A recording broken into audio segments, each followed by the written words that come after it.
மீன ராசி அன்பர்களே, ராசியில் சனி சஞ்சரிப்பதும் ராசிக்கு 7 அதாவது ஐந்தாவது வீட்டில், ராசிக்கு 5வது வீட்டில் குரு சுக்கிரன் சஞ்சரிப்பதும் அவ்வளவு நல்லதல்ல.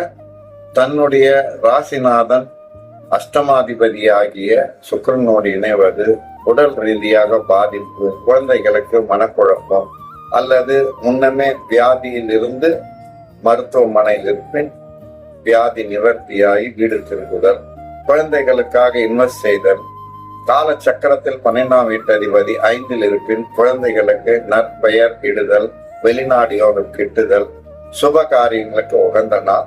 இருப்பினும் ராசிநாதன் தன் சுய நட்சத்திரமாகிய புனர்புஷ்யமில் இருப்பது சிறு மனக்குழப்பம் தரும். இருந்தாலும் உத்திரட்டாதி அன்பர்களுக்கும் தேவதையத்துக்கும் நன்மையே. இதில் 4ஆம் இடத்தில் சூரியன் இருப்பதும், சூரியன் 6ஆம் வீட்டதிபதியாகி தன்னுடைய ராசியில் உள்ள சனியை பார்ப்பதும் சிறிது விரயமாகும். முன்னமே தன் சொத்துக்களில் ப்ராப்ளம் இருந்தால் அல்லது பிரச்சனை இருந்தால் அது இன்னும் தொடரும் காலமாகும். தற்காலிகமாக குரு பார்வையில் நன்மை விலகும். அவர் கால சக்கரத்தில் 9ஆம் வீட்டதிபதியை பார்ப்பதும் லாபாதிபதியை பார்ப்பதும் லாபஸ்தானத்தை பார்ப்பதும் நன்மையே.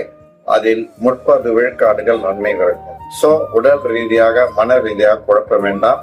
இது கால சர்ப தோஷத்துக்குரிய காலம். கவனம் தேவை.